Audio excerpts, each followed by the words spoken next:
The precise definition of the law is a matter of long standing debate. Some says it is a science of justice, other observed it is the art of justice. But eminent professor in the University of Oxford, H.L.A. Hart, he wrote in his book The Concept of Law 1961 as the law is the system of rules. Whatsoever might be the idea behind that, but the general perception behind the law is that a legal binding tool that serves the common good. Today we are having a session which is to deal with the recent spotlight topic, the universal or uniform civil code. That is, as Gujarat is a pole bonding state, or the pole is bond in the state of Gujarat, and the state government recently constituted a committee to look into the different aspects in order to materialize the long standing that demand for the some set of population and legal advisors or experts for the universal or uniform civil code in the state. So it again came into the spotlight, but what can be the significance and why we need to understand this topic in the better way, that is for the interview purpose, which is because the 2022 UPSC mains result is almost that is in the next few days to come, or that is expected to come, and that will be maybe in the interview panel. This will be the one of the topic or matter that will be discussed by the panelist and asked for the opinion. And the GS paper 2, obviously, that is Indian Constitution, Polity and Governance, as well as the prelims examination. This may be a potential question. So marching ahead, we first try to understand the background behind this idea of UCC, or Uniform Civil Code. In our constitution, Article 44 that states that the state shall to endeavor for to secure the citizens UCC or Uniform Civil Code throughout the territory of India. So this is one of the proposed law as per the constitutional mandates, and it's the formulation of law is entrusted into the state. That means the center as well as the state governments, as this matter is put into the entry 5 of Schedule 7.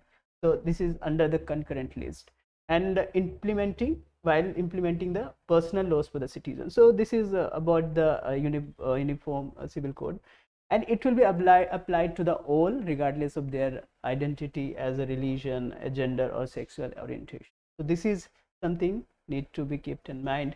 And at the present, personal laws of various communities are governed by their religious scriptures. So why the need arises for the Uniform Civil Code is maybe perhaps the different customary laws, those are still applied or applicable in country, but there are some relaxation or some provisions given by the constitution so that they can practice the citizen of India according to their own beliefs and faith system and their practices or their traditions.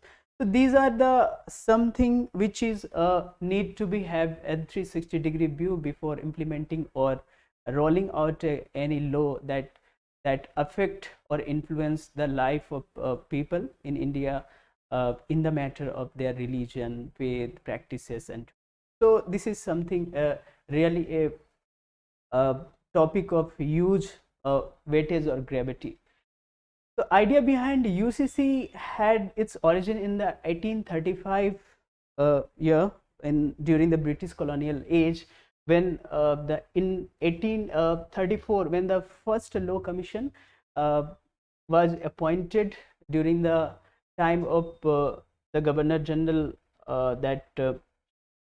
William Ventic, and that first Law Commission stressed the need for the uniformity in the codification of laws, particularly for the administrative and judiciary convenience for the Britishers, because they had to face a different and different type of issues while for the awarding the punishment or for any penalty in the matter of deal with the crimes, evidences or contracts. So there was a first time when they thought of as per the Law Commission's recommendation that there is a need of uniformity in the some set of laws that deals with the personal matter of the person as well. So recommended personal law of the Hindu Muslims, uh, but they kept out of the such codification for the Hindus and Muslims in India. So that is something and that happened in the 1835. But later on in the 1941, again uh, the effort towards the unification or uniformity in the laws, as per the B.N. Rao committee, one of the constitutional advisor and expert and great statesman of that country India, that B.N. Rao ji was appointed as and he headed this committee in 1941 to codify the Hindu law.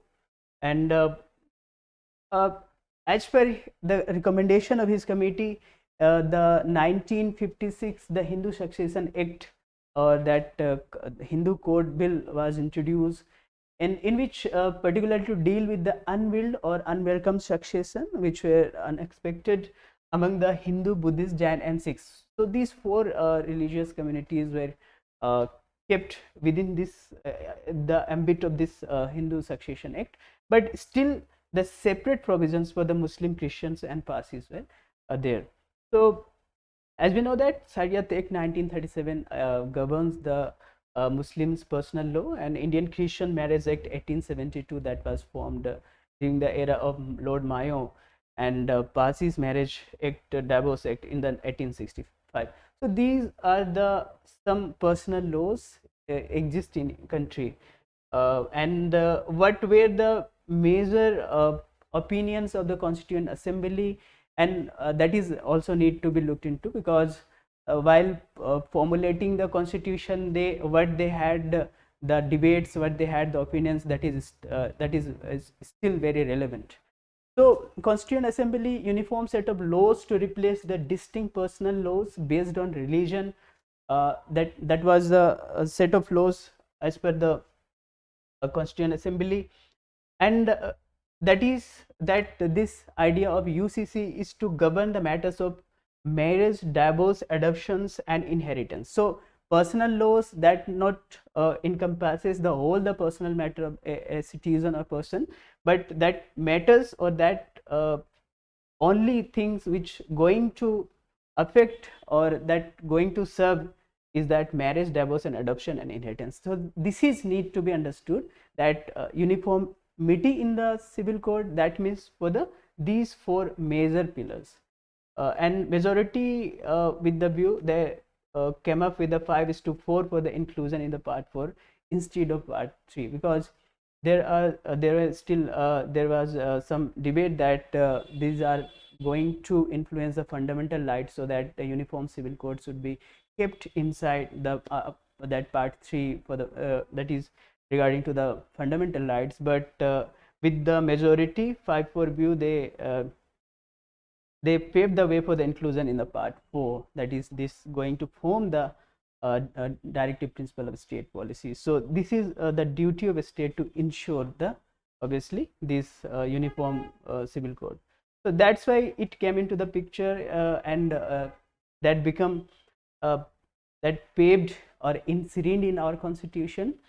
And if we before getting into the present status or present debate, we need to look into the, as I said earlier, that opinions of the Constituent Assembly is important. One of the eminent member, Naziruddin Ahmad, the member from Bengal, he stated that certain personal laws inseparably connected with the religious beliefs and practice. That means he tried to put light or he tried to show light towards that how it will is these personal laws are actually connected with the fundamental right, or that is personal right. Hence and further he said that hence UCC may come in a way of Article 25. I mean, in that time Article 25, the freedom of religious the practice is what it states, the provision of Article 25. At that time it enshrined in the Article 19, and hence he said that this article uniform civil code will somehow come in a way of Article 25. So it will somehow maybe said or shadow over the Article 25, that is freedom of religious rights, no, right to practice a religion.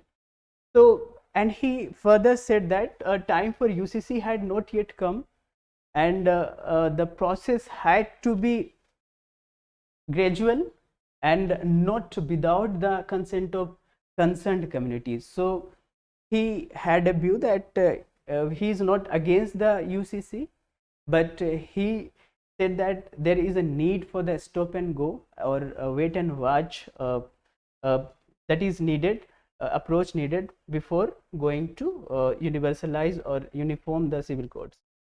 Further, K.M. Munshi, one of the constitution expert and stalwart of while framing our constitution, he stated that constitution allowed government to make laws covering secular activities in the matter of religion if they intended for social reform. So this is very very important statement he put forward, that constitution gives that government to cover the to make the laws that covers actually the secular activities, that means that for the social reforms, for the equal kind of there is no one left behind or no one is under vulnerability. So in that sense he said that the constitution had allowed the government to make the laws, and hence if personal laws of inheritance succession seen as a part of religion, then many discriminatory practices of Hindus against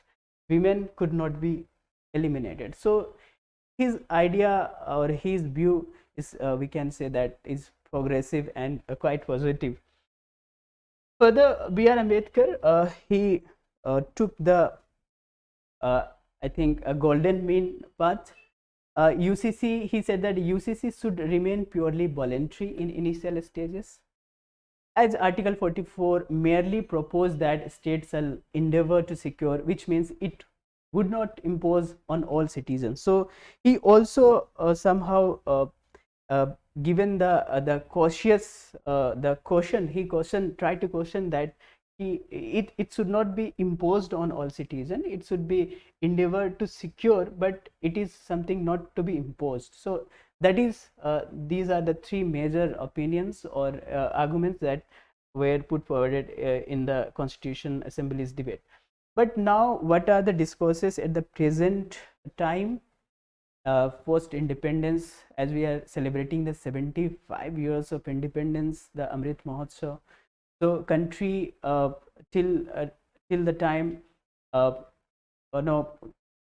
got through various miles and milestones have been achieved in the whole sphere, and so that there is a need of something new or something modification is required for the betterment, for the new India, for the sake.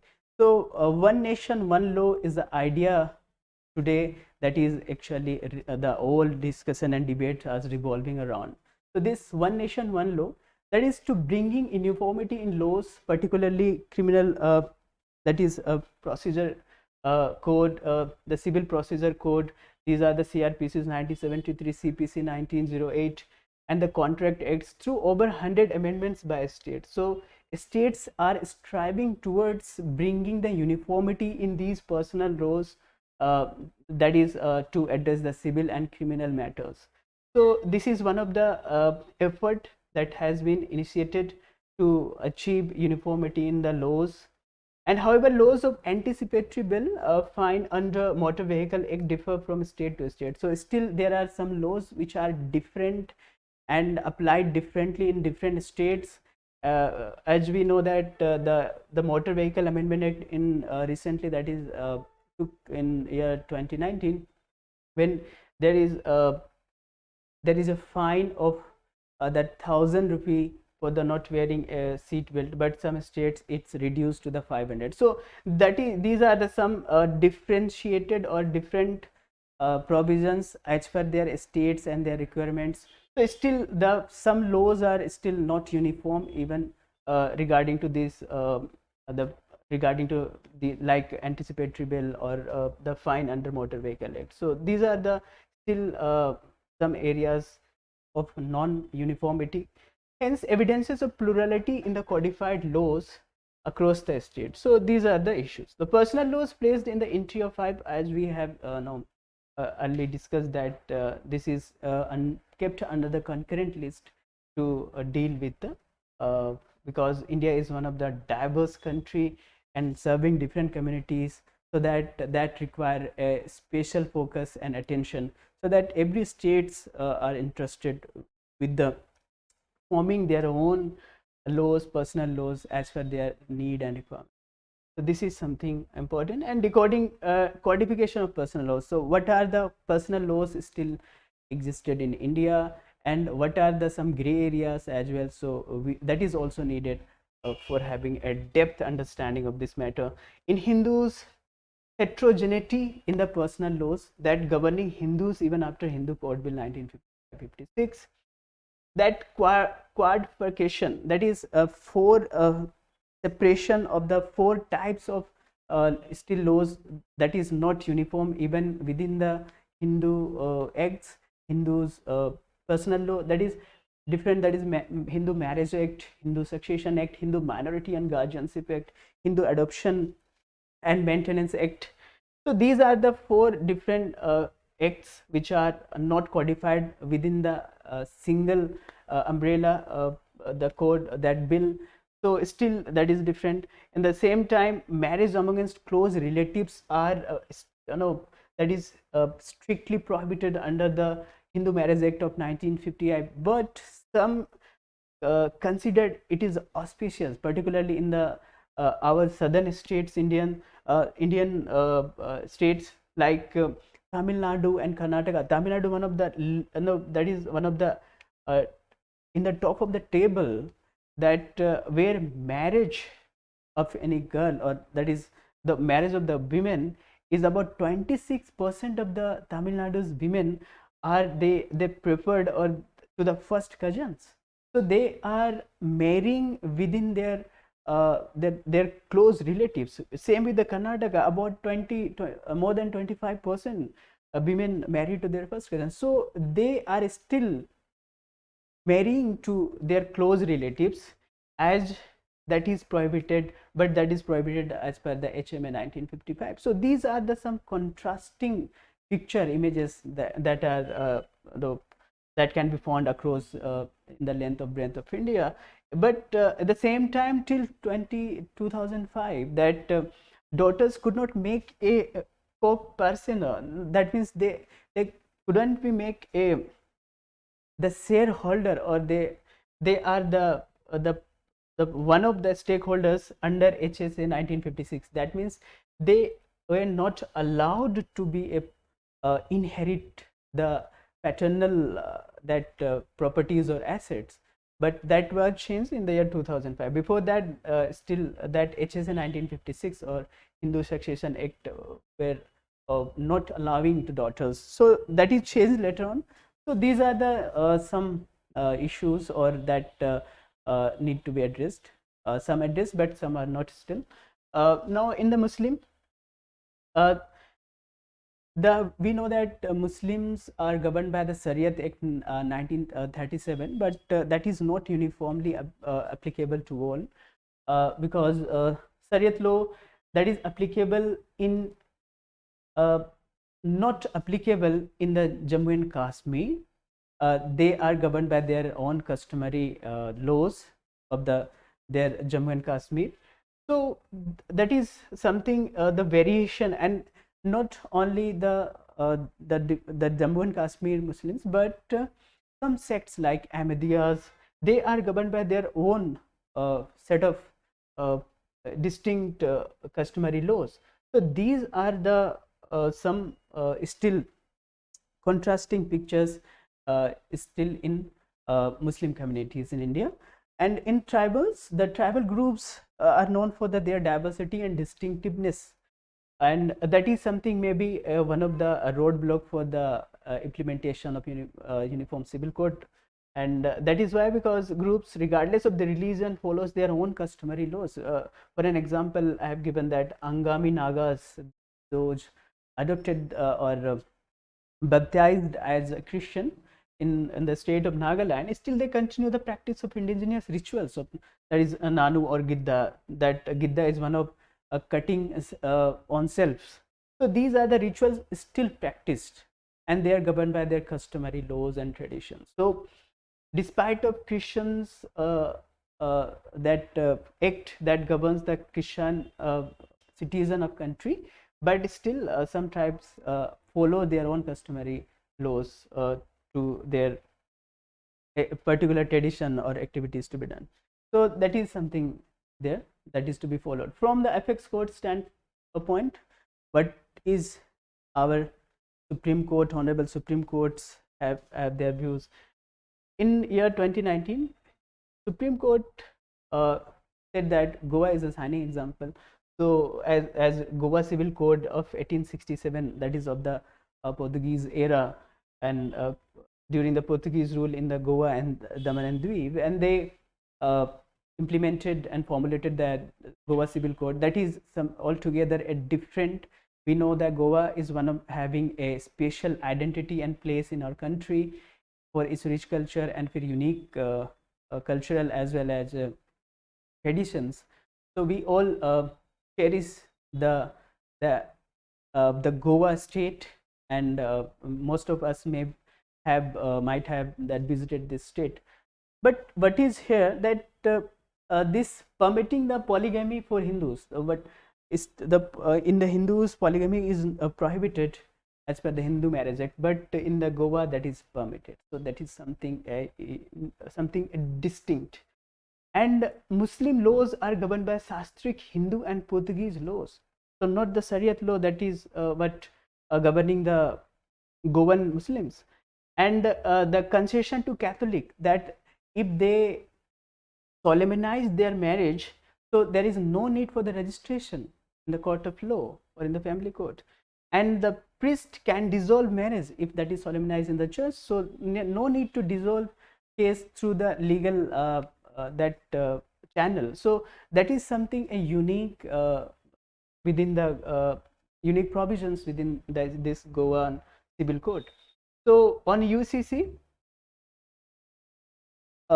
in 1985 case, Muhammad Ahmed Khan versus Shah Banu case, in which Supreme Court, Honorable Supreme Court said that there is a need for the implementation of universal civil uniform civil code, and upheld maintenance to divorced Muslim women. That and in as per the Shariat Act, there are not much elaborate provision for the maintenance of the divorcee women, but this judgment of 1985 Shah Banu case, within in that verdict, Supreme Court upheld the that for the maintenance for the Shah Banu.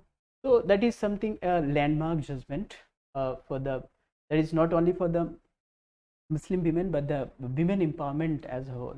And in the Sarla Mudgal case 1995, and government similarly reiterated by the Honorable Supreme Court that UCC need to be implemented in country, and especially that case was regarding to that prohibiting of solemnizing a second marriage by conversion to Islam without dissolving the first. So in the second petitioner, that Mrs. Mathur, whose husband was Jitendra Mathur, that Jitendra Mathur solemnized a second marriage with the other women through without divorcing, and he bypassed the that Hindu Marriage Act and he converted to the Islam. before divorcing. So that was completely a violation of Hindu law Act. So in this case, Supreme Court held that there person cannot uh, solemnize a second marriage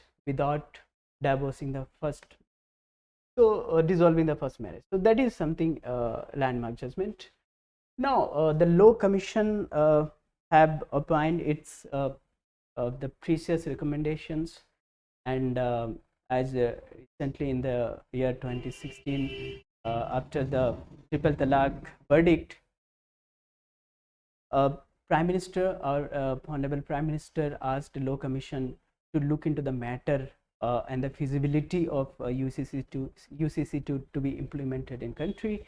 So, in the consultation paper on reform of family law, that Law Commission uh, said that uniform nation didn't necessarily need uniformity. So, this is very important statement, and further said that secularism could not contradict the plurality prevalent in our nation, and in fact the term had a meaning only if it assured the expression of any form of difference, and UCC is neither necessary nor desirable at this stage. So this is something a final word of the law commission, that in this stage, at this stage, UCC is not necessary and not desirable even. So that is a need to be something very they made it very clear that UCC is not required or not necessary. And way forward said that discriminatory and prejudice and stereotypes, those are still prevalent in our society within religion and its personal load, should be studied and amended. Further, law commission has said that there is a need for the study and need for the amendment if there are some anomalies are there in the matter of religion personal laws. So we need to have an open mind and open heart while accepting the issues and identifying the problems. So that is something words of wisdom, and the need of uniformity in the certain measures such as fixing marriageable age, making adultery ground for divorce, and simplifying divorce processes. These are the important statements given by the law commission. And the further abolition of Hindu undivided family as a tax exempted entity is now need of our, that is to be abolished. So against 22nd law commission 2021 to undertake examination of various aspects regarding UCC. So law commission which is constituted as per the law ministry's executive order. So that is this is something a non-statutory body, law commission, and this is uh, appointed, but that chairman and the members are not still appointed. So that is still in the limbo, but hopefully that will come into the picture very soon, and it will examine the matter in the all possible way in the 360-degree manner approach, so that we can have a very fresh and revised opinions regarding UCC, whether it is to be implemented in our nation or not. So there are further some questions to gauge ourselves to understand how much we have understanding about the UCC. The first question, that is for the prelims perspective, that the purpose of Uniform Civil Code incorporated in Article 44 of Indian Constitution is for what? So what is the idea behind the Article 44? So first is national security, cultural integration, national unity, and welfare of the minority. So please pose this question and attempt this question, so that we'll have more clarity regarding this issue while understanding. And you can please comment on the comment box given below in the the video, and please quote your answers in the comment box. What are your opinions regarding this particular question, so that we can give our more hints or more clarification regarding this question if any issues arises. Now mains question, that distinctness and diversity are the beauty of India. Whereas uniformity paves the way for unity of nation, critically analyze an idea of one nation, one law with respect to uniform civil code. So this is mains question. So please try to attempt this question, and whatever the questions given here, the answer can be find or that can be explored from the video. Please carefully look into watching the video and collect the answers and important aspects of these answers through this video. So please try to attempt this question. It's very important and a progressive question for the, it may be the potential question. So what is now that I would like to quote the Bhagavad Gita, that whenever there is a decline of the righteousness or dharma and a rise of adharma or unrighteousness, I incarnate myself to protect virtues for destruction of the evils, for re-establishment of dharma from age after age. So this is a quote I wrote from the Bhagavad Gita, and this is what the idea of dharma, as per that Bhagavad Gita, Lord Arjuna tried to teach or impart the Prince Arjun, that what is the actual idea of dharma and religions, and if there any kind of evils or wicked that is arises, so there is a need for the righteousness, there is a reinstatement or restoration of dharma is required. This is the whole idea which is given or which is as preached by the Lord Krishna. So with this, I thank you all for this session. Thank you. See you in the next session with some interesting topic. Thank you.